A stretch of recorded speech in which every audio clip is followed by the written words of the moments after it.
Salut à tous et bienvenue dans cette nouvelle vidéo, j'espère que vous allez bien. Dans cette vidéo, j'aimerais vous parler d'un sujet très spécifique qui est celui principalement des security tokens. Alors faut savoir que les security tokens, on avait déjà eu l'occasion de vous en parler sur cette chaîne YouTube. Il y a d'ailleurs même une playlist dédiée qu'on a créée avec Mickaël. Il y a de ça quand même quelques années en arrière, je crois que c'était les premières vidéos qu'on avait traitées sur les security tokens, c'était il y a 3 ou 4 ans pour tout vous dire. Et pendant un certain temps, c'était un petit peu en stand-by, il n'y avait pas énormément d'innovation, c'était un marché qui déjà d'un point de vue juridique, réglementaire, qui était très compliqué en fait à pouvoir maturer dans le secteur crypto. Et là on voit que ces derniers temps, il y a énormément de choses super intéressantes qui sont en train de se passer. Il y a une explosion de tout ce qui est lié aux security tokens, aux securities et au RWA, d'où l'intérêt de cette vidéo. Donc le principal objectif de ce contenu, ça va être déjà de vous familiariser avec tous ces concepts-là, que vous puissiez comprendre ce que c'est, comment ça marche, l'utilité de tous ces termes justement que je vais vous présenter là dans cette vidéo, de l'ampleur du marché, de ce que ça va pouvoir révolutionner dans le secteur crypto, et je vais essayer ensuite de vous montrer quelques alternatives, quelques protocoles que je trouve super intéressants et que vous pourrez éventuellement décider d'utiliser pour mettre en place des revenus passifs, faire fructifier votre capital, ou éventuellement peut-être spéculer sur certains protocoles qui pourraient voir le jour dans les prochaines semaines, mois, voire années. Alors sur internet, on peut trouver tout un tas de termes qui veulent dire à peu près la même chose de toute façon. Alors on peut tomber souvent sur le RWA, donc le RWA c'est simplement l'abréviation de Real World Asset, donc les actifs tangibles qui existent dans le monde physique. Et en crypto-monnaie, quand on parle finalement des RWA ou des véritables actifs, des actifs tangibles, on va parler finalement de securities ou de security tokens. Il y a les principaux domaines aujourd'hui qui sont touchés, c'est généralement l'immobilier et l'art. On a déjà fait des dizaines et des dizaines de vidéos sur cette chaîne pour vous montrer un petit peu comment ça fonctionnait et l'intérêt de ces différents marchés. Mais il faut savoir qu'à l'heure actuelle, les RWA ne sont que très peu utilisés dans le secteur crypto et encore moins dans la finance décentralisée. C'est quelque chose qui est en train de changer et je vous donnerai quelques exemples par la suite. Mais jusqu'à présent, on parlait surtout de la tokenisation des actifs financiers avec principalement la tokenisation de l'immobilier, la tokenisation de l'art. On a commencé à le voir un peu plus avec notamment le concept lié à la social finance, avec la tokenisation de l'influence de certaines personnes sur les réseaux sociaux. Il y a toute une plateforme qui s'est lancée sur la nouvelle blockchain de Coinbase qui s'appelle Base, qui est en fait une L2 sur Ethereum, avec un protocole qui s'appelle FreeNTech. J'ai déjà fait plusieurs vidéos à ce sujet pour vous montrer un petit peu comment ça fonctionne. Mais voilà, quand on parle de tokenisation des actifs financiers, c'est des actifs tangibles qui existent vraiment dans le monde physique et on va essayer d'avoir cette représentation directement dans le secteur crypto, mais ça va aller beaucoup plus loin que simplement d'aller tokeniser de l'immobilier, de l'art, etc. etc. Et d'ailleurs, il y a plusieurs intérêts aussi à la tokenisation des actifs financiers, parce qu'il y a beaucoup de personnes qui ne comprennent pas encore véritablement l'intérêt, mais il va bien évidemment y avoir plus de liquidité, plus de simplicité d'échange et un marché qui va être nettement plus efficace, et des meilleurs rendements avec une vraie preuve de détention, tout ce qui va être lié à l'utilisation en fait de la technologie blockchain qui va permettre d'avoir une résistance à la censure, éventuellement une décentralisation, etc. Parce que je ne parle pas des blockchains privées, je parle bien évidemment des blockchains publiques qui ont tous les piliers qui font qu'une blockchain bien évidemment va être intéressante. Et donc c'est tout ça en fait, tout ce cocktail-là qui va faire en sorte que le lien entre les actifs tangibles qui existent dans la finance traditionnelle et tout ce qu'on connaît aujourd'hui va pouvoir finalement être tokenisé, va pouvoir exister dans le secteur crypto. Il n'y aura plus vraiment de barrière entre le monde physique et le monde virtuel. Juste pour que vous puissiez quand même vous rendre compte des chiffres qu'il y a derrière et des différents points de mesure, encore une fois, là je vous ai mis le graphique de la finance décentralisée d'un point de vue général dans le secteur crypto depuis les années 2019 jusqu'à la fin de l'année 2023. Et ce qu'on remarque, c'est que sur 2019, 2020, 2021, la DeFi ça se développait un peu, mais c'était quand même très très petit, et ça l'est d'ailleurs toujours encore aujourd'hui. Par contre, le plus haut qu'on avait pu atteindre en termes de TVL, donc de Total Value Locked sur l'ensemble de tous les différents protocoles qui sont liés de près ou de loin au secteur de la finance décentralisée, c'était 150 milliards de dollars. Et les RWA, je vous donnerai quelques chiffres par la suite, s'attaquent bien évidemment à une part beaucoup plus importante et beaucoup plus significative que celle qui est présente aujourd'hui au niveau de la finance décentralisée. Mais rien que la finance décentralisée en soi, dans le secteur crypto, ça reste un marché qui est vraiment très très petit et qui reste encore très peu développé. Ce qu'il faut que vous regardiez quand même un petit peu, c'est que le marché crypto au plus haut du plus haut sur le dernier bull run, on était à un petit peu moins de 3 trillions de dollars. Je vous rappelle que 1 trillion c'est 1000 milliards, donc là on était à 3000 milliards de dollars pour le plus haut market cap en comptant le Bitcoin, l'Ether et puis toutes les crypto-monnaies qui existaient à cette période. Et à titre indicatif, hein, si on s'amuse à regarder ne serait-ce que un secteur particulier, notamment de la finance traditionnelle, en tout cas l'un des secteurs que je vous ai évoqué tout à l'heure, qui est celui de l'immobilier. Les derniers chiffres que j'avais pu trouver, notamment c'était sur 2020, même si ça date un petit peu, c'est juste pour vous donner un exemple, le secteur de l'immobilier, en 2020, il était de 326,5 trillions de dollars. Et là, je prends tout l'immobilier présent dans le monde, l'immobilier commercial, les terres agricoles, l'immobilier résidentiel, etc., etc. Et tout le secteur de l'immobilier en 2020, c'était 326,5 trillions de dollars. Sans doute qu'aujourd'hui, c'est un petit peu différent, mais c'est juste pour vous permettre de vous rendre compte de, quand on parle de tokenisation des actifs financiers, des securities, des RWA, c'est un marché qui est juste monstrueux. Et là, je parle que d'un secteur des RWA, je ne parle pas de tous les secteurs. Et l'immobilier, c'est absolument pas celui qui est le plus important. Celui qui est le plus important, c'est notamment tout ce qui va être lié aux produits dérivés, mais ça, j'en parlerai un petit peu plus tard. Si je parle de l'or, hein, de la tokenisation de l'or, il y a déjà pas mal de projets qui commencent à travailler là-dessus. L'or, c'est à peu près 12 ou 13 trillions de market cap, alors que le marché crypto, au plus haut du plus haut lors du précédent bull run, en comprenant le Bitcoin, l'Ether et toutes les autres crypto-monnaies, encore une fois, on était à 3 trillions.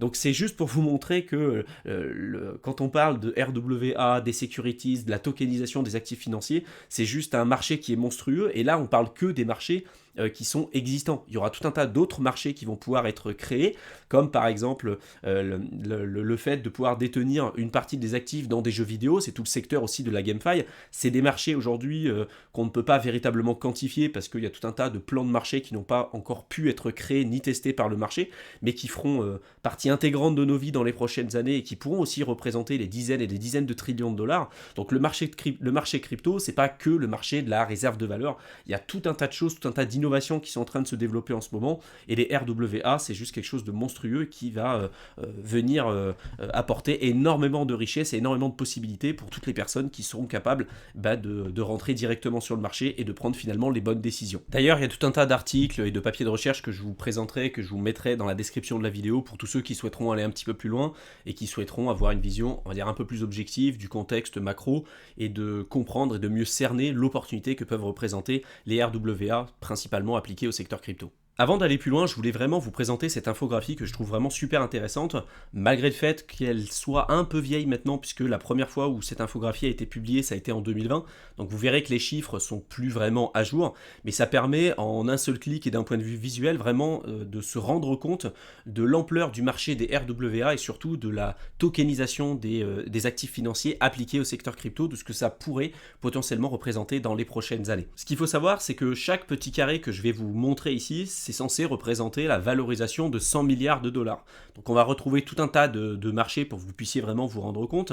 Donc on a le marché de l'argent, hein, qui est bien évidemment très petit, le marché crypto qui a évolué depuis, mais qui reste globalement quand même très petit par rapport à ce qu'il y a à côté. Là, c'est simplement les dépenses militaires au niveau mondial et de ce que ça peut représenter.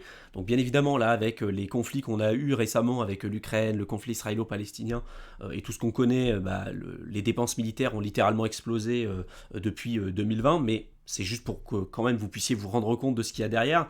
Là, on a la dette américaine. En 2020, elle est bien loin de celle qu'on peut retrouver aujourd'hui en 2023. Je crois qu'en 2023, les États-Unis ils ont dépassé la barre des 33 trillions de dollars de dette, ce qui est juste monstrueux.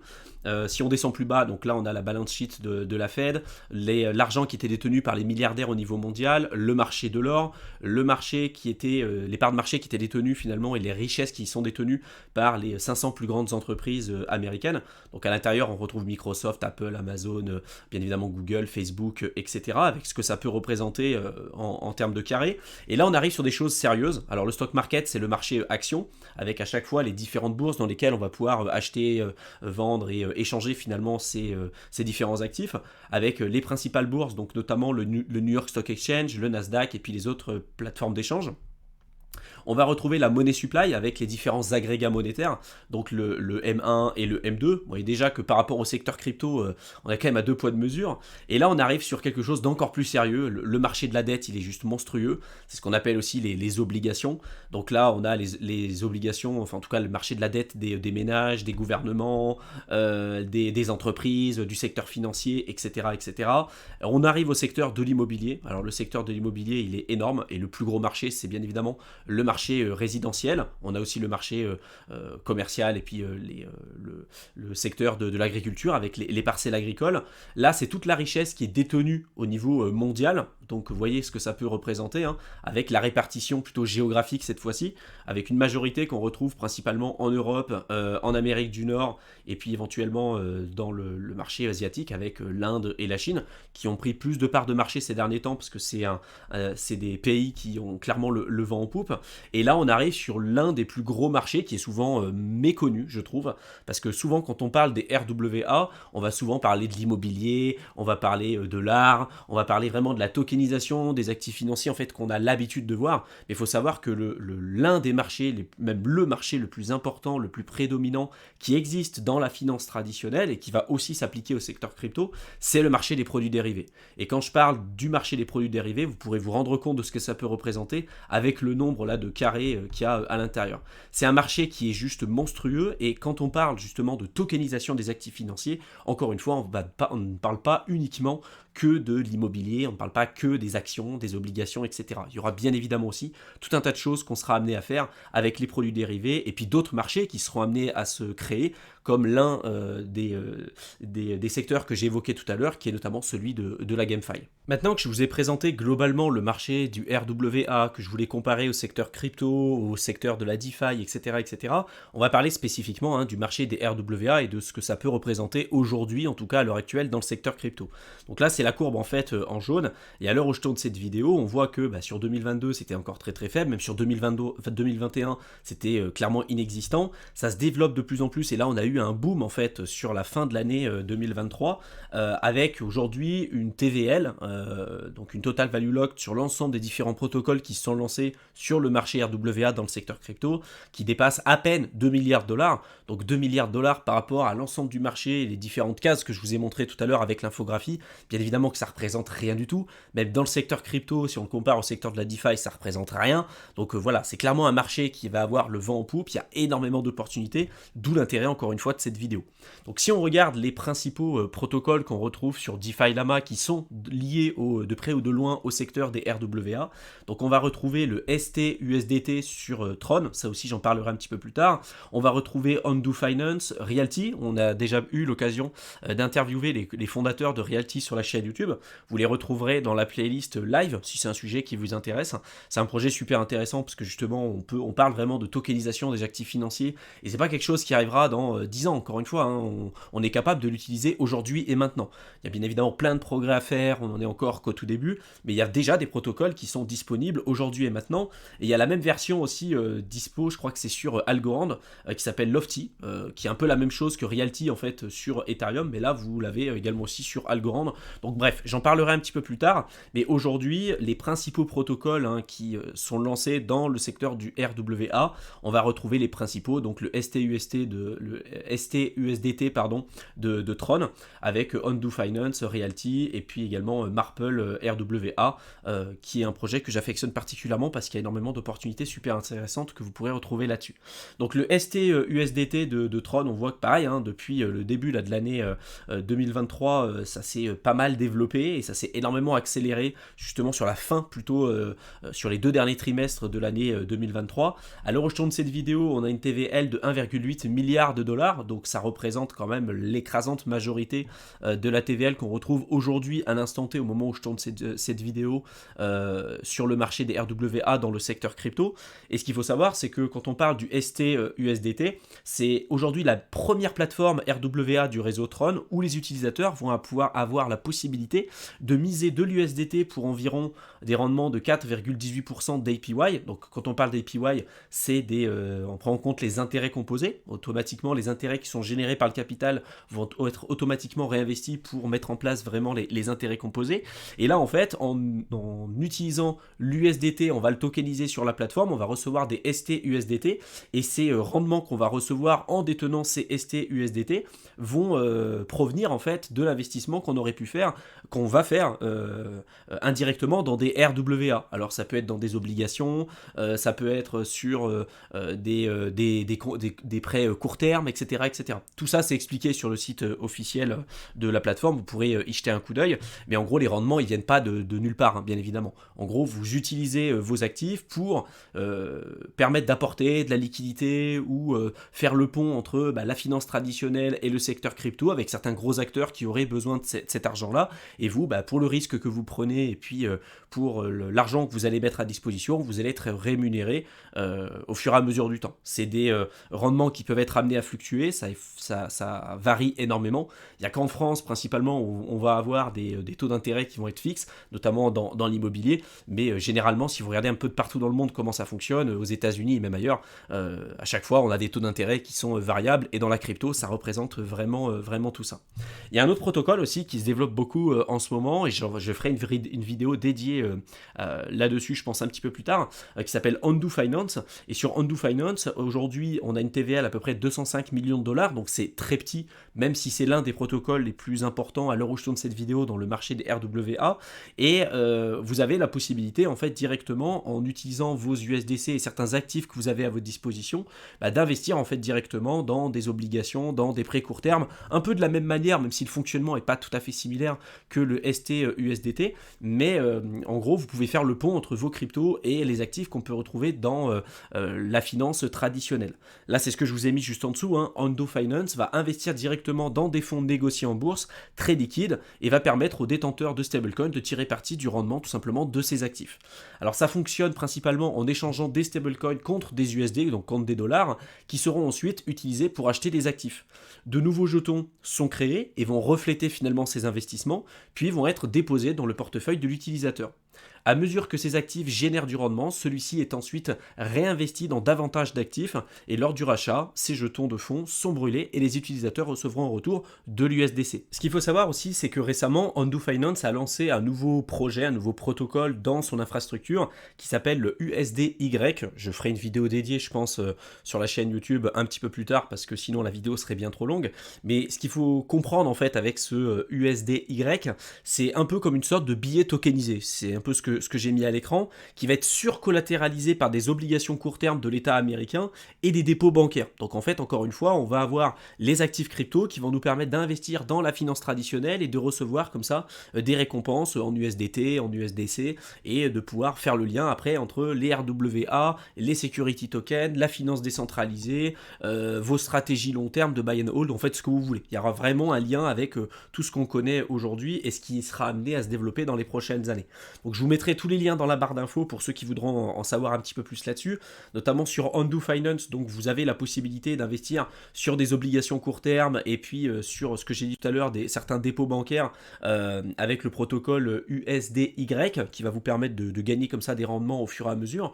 En ce moment, et à l'heure où je tourne cette vidéo, on est plutôt sur 5,10% d'APY. Méfiez-vous de tous les protocoles qui vont vous dire voilà, vous pouvez gagner jusqu'à 150% d'APY et tout. Bien évidemment que ça c'est pas tenable, surtout dans des périodes de bear market. On a vu ce que ça a pu donner sur des plateformes comme Celsius, Nexo, BlockFi, etc. Même si là, on reste quand même principalement toujours sur des protocoles qui sont décentralisés, hein, j'insiste vraiment dessus. On a toujours des risques, parce que quand on parle de décentralisation, c'est toujours un spectre. On est des fois plus ou moins décentralisé. Clairement, quand on était sur Nexo, Celsius, etc., on était sur quelque chose d'ultra centralisé et on a vu ce que ça a pu donner. Là, on est sur des choses quand même de partiellement réellement décentralisé. Voilà, donc il y a toujours bien évidemment des risques, et je trouve que voilà, 5,10%, ça reste louable, ça reste jouable, même s'il y a toujours un risque, peu importe la nature des investissements que vous faites, et qu'il y a toujours un équilibre à avoir entre le risque et le rendement que vous souhaitez obtenir avec vos investissements.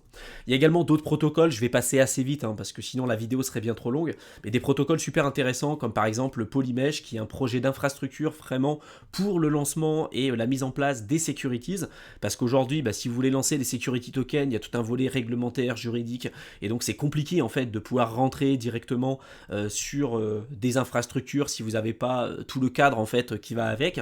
Donc il y a des plateformes un peu comme aujourd'hui des plateformes qui ont permis de lancer des ICO, des plateformes comme Binance qui font des IEO, donc des Initial Exchange Offering, pour pouvoir permettre de lancer des nouveaux projets sur la plateforme. Et dans le secteur crypto, là il y a des plateformes en fait qui commencent à se lancer, des projets d'infrastructure pour permettre de lancer beaucoup plus facilement des STO, donc des security token offering, donc des lancements de nouveaux securities ou de security tokens dans le secteur crypto. On va avoir également aussi un protocole que j'ai évoqué tout à l'heure qui s'appelle Maple Finance, qui là va plutôt s'orienter au niveau des emprunteurs institutionnels. Donc là vous allez pouvoir apporter de la liquidité sur le marché, apporter de l'argent pour des institutionnels pour que eux-mêmes puissent investir sur la finance décentralisée. Et donc en fonction du risque, en fonction de la demande, en fonction de l'offre et en fonction de tout un tas de paramètres, votre APY aussi sur ce que vous avez prêté va être amené à changer et à fluctuer. Pour l'instant, c'est un protocole qui existe sur Ethereum et qui s'est également aussi lancé récemment sur Solana. Sans doute qu'il va s'ouvrir sur d'autres plateformes un petit peu plus tard, mais pour l'instant, il n'y a que sur Ethereum et sur Solana que vous pouvez l'utiliser.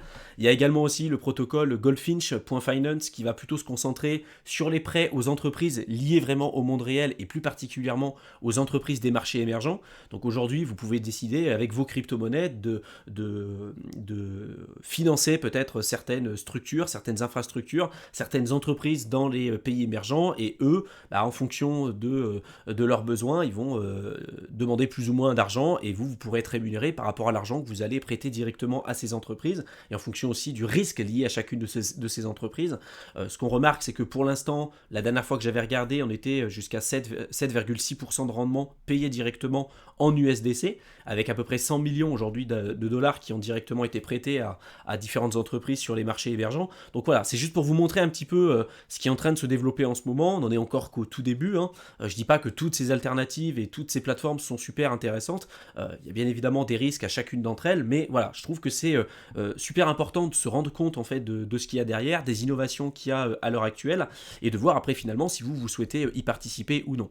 Ce qu'il faut savoir aussi, c'est que le marché des RWA, encore une fois, on n'en est qu'au tout début, et il y a différentes catégories. On va voir le marché du lending appliqué au RWA, le marché des commodities, donc des matières premières, on va voir les entreprises ESG, donc c'est environnemental, social et de gouvernance, avec des RWA qui vont backer certains stablecoins. On va avoir des stablecoins qui vont être backés par des actifs de la vie réelle, le marché de la dette, les equity, etc., etc., le marché de l'immobilier par exemple avec Realty. Bon bref, c'est énorme en fait comme marché. Là je vous ai dépeint globalement ce que ça peut représenter et les opportunités qui peuvent se cacher derrière. Après, à vous de faire le travail, à vous d'aller plus loin si jamais c'est quelque chose qui vous intéresse. J'espère en tout cas que cette vidéo vous aura plu, qu'elle vous aura intéressé, qu'elle vous aura été utile. Si maintenant vous voulez aller plus loin dans le secteur crypto et en tout cas profiter éventuellement de ces périodes pour pouvoir vous former, n'hésitez pas à rejoindre notre programme de formation offert dans la description de la vidéo. Donc pour ça, vous avez simplement à cliquer sur le lien qu'on vous aura mis juste en dessous.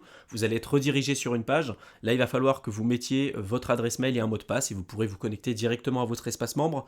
J'en profite également aussi pour vous dire avant de vous quitter que j'ai lancé dernièrement une nouvelle chaîne YouTube qui s'appelle Éternel étudiant, dans laquelle je parle principalement de tous les sujets qui touchent de près ou de loin les concepts d'indépendance et de liberté financière. Donc si c'est des sujets qui vous intéressent, n'hésitez pas à vous abonner à ma seconde chaîne. Vous avez tous les liens dans la barre d'infos. Je vous souhaite une excellente fin de soirée et je vous retrouve dans une prochaine vidéo. À bientôt.